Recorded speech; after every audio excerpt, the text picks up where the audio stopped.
Accent. Bon, tout le monde écoute, là. Ben oui, mais là, écoutez, tant mieux. Ben, c'était pas mon plan, mais j'ai pas le choix de... Vous avez pas l'air d'écouter, par exemple. J'ai pas le choix de vous parler d'Arun Boisy de Québec solidaire. Il y a des questions un petit peu partout, mais il y a des gens qui suivent l'actualité que grâce à nous, les pauvres. Alors, j'ai pas le choix de vous résumer ça. Dans un événement de la Fondation Club Avenir, M. Boisy a dit ceci. Nous voyons malheureusement, et Dieu sait que je vois ça à l'Assemblée nationale tous les jours, la construction de cet autre qui est maghrébin, qui est musulman, qui est noir, qui est autochtone, et de sa culture qui, par définition, serait dangereuse ou inférieure. Ouais, et là, toute la classe politique s'en est indignée. Marois Risky en premier, mais aussi, bien sûr, les députés de la CAQ comme Bernard Drinville qui était à Cube Radio pour déchirer sa chemise, même si au début, il n'était pas sûr quand commencer. Bernard Drinville est avec nous, ministre de l'Éducation. On a 10 minutes ensemble, hein? Ouais. Top chrono. On passe ça là? Oui, on prie un registre? Non, on fait ça 10 minutes. Vous me dites... On est en 10 direct, minutes. là? On est en direct. Qu'est-ce qui se passe? Qu'est-ce qui se passe, là? C'est fantastique. Première fois que j'entends quelqu'un trouver fantastique d'être en direct à Cube Radio. Le principal intéressé, M. Boisy, lui, n'a accordé qu'une entrevue à ce sujet-là. C'était chez notre ami Patrick Masbourian ce matin. Ça a commencé raide. J'espère que vous arrivez ici avec l'intention de vous excuser ce matin. En tout cas, de m'expliquer, ça dépend de quoi vous parlez exactement.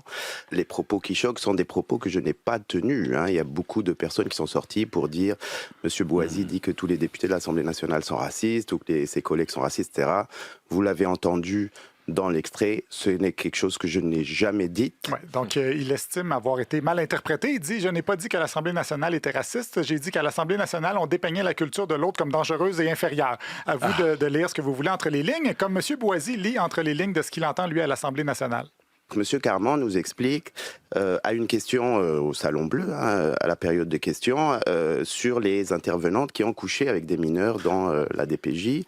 Et il finit par nous dire « c'est la faute des immigrants ». Monsieur Dubé, ministre de la Santé, se fait questionner sur les listes d'attente qui ne font que grandir. Il est là depuis 6 ans, sur les personnes qui vont avoir une chirurgie. Il nous dit « c'est la faute des immigrants ». Bon, comme je me souvenais pas tant que ça qu'il avait dit ça, j'ai essayé de retrouver quelque chose qui s'en rapprochait. Au cours des dernières années, on a, entre autres, 600 000 personnes temporaires qui sont avec nous. Il faut les soigner aussi, Monsieur le Président.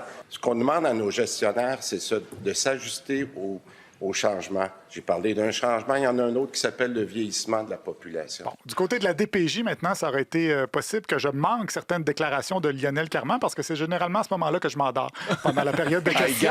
Garde. Mais on écoute lui. Qui va me permettre de vous exposer l'impact des nouveaux arrivants sur la demande à la protection de la jeunesse. Vous savez que, à mon grand désespoir, il y a des gens qui partent d'Amérique du Sud, des Caraïbes, qui traversent les États-Unis à pied, avec leurs enfants, qui arrivent au Québec, et parce qu'ils n'ont pas à cause de leur état, la DPJ est appelée et doit intervenir dans ces cas-là. Bon, là, je m'excuse de vous faire subir M. Carman aussi longtemps, mais je n'avais pas trop le choix. Il y a quand même des limites à l'information autrement. Donc, disons que quand M. Boisy dit les intervenants qui ont couché avec des mineurs dans la DPJ, c'est la faute des immigrants, c'est un peu une interprétation. Mais c'est correct de lire entre les lignes aussi. Généralement, les racistes ne se vantent pas d'être racistes. Mais j'ai quand même un doute qu'un ministre d'origine haïtienne pense que la culture, d'ailleurs, soit dangereuse. De dire que l'immigration, ça fait de la pression sur toutes les instances gouvernementales, je pense que c'est légitime d'en parler, c'est une réalité. Maintenant, le fait que la CAQ ramène souvent l'immigration comme facteur pour expliquer les problèmes en santé, en logement, en violence sexuelle, en éducation, est-ce qu'ils le font pour titiller le racisme d'une partie de la population? Ça se peut que le résultat soit ça, mais est-ce qu'ils le font intentionnellement? Je sais pas, moi. Ah, j'aurais aimé que vous me répondiez, parce que moi non plus, je sais pas. Mais M. Boisy a dit, lui, qu'il laisse les gens interpréter. La personne que j'interpelle, je l'abaisse, c'est-à-dire que je la rends dangereuse dans le regard du public et inférieure à moi. Je m'excuse, c'est un geste raciste. Vous pouvez le juger raciste. Moi, ça m'intéresse pas. Peut-être que vous, c'est... Mais pourquoi ça vous intéresse pas? Si Parce vous que moi, qui êtes dans l'eau bouillante, c'est le... Non, mais moi, je suis très à l'aise avec ce que j'ai dit. Non, je pense pas que vous êtes très à l'aise avec ce que vous dites. Il n'y a pas grand monde à l'aise avec cette histoire-là. Même vous n'avez pas l'air à l'aise, Jean-Philippe. Mais M. Boisy trouve, lui, que les médias en mettent un peu trop. Évidemment qu'il y a des chroniqueurs, c'est sorti de chroniqueurs du Journal de Montréal. C'est pas juste quelques chroniqueurs, M. Boisy, c'est tout le monde là, qui est contre vous. Là. Tout le monde qui est contre vous. Mais c'est vrai que les médias de Québécois n'allaient pas manquer d'une aussi belle occasion. Je vous épargne là, toutes les personnes qui disent la même chose, qui réclament des excuses de M. Boisy, mais j'ai bien aimé quand même le raisonnement de Richard Martineau qui nous a dit que l'Assemblée nationale, c'était pas la bonne cible. En Irak, s'il y a un pays qui est un phare dans la nuit, c'est l'Irak. Ouais. L'âge de consentement sexuel était à 18 ans. Mais ils ont passé de 18 à 9.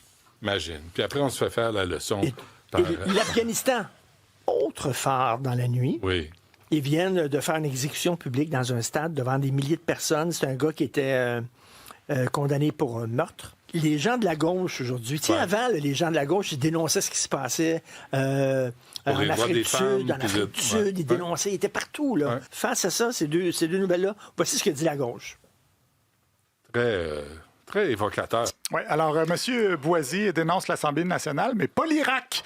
Et ça, c'est mon sophisme préféré, le sophisme « Finis ton assiette parce qu'il y a des enfants qui meurent de faim en Afrique ». Ça, c'est vrai, ça. RDI, Jean-François Lisée, lui, un petit peu dit à M. Boisy, celui qui le dit, celui qui l'est. Cette construction de la victimologie raciste est un des facteurs qui nuisent au vivre ensemble. Et M. Haroun Boisy nous montre qu'il est un des agents de la déconstruction du vivre ensemble. Alors, la construction de la victimologie déconstruit le vivre ensemble. J'ai l'impression que ça s'annule un petit peu.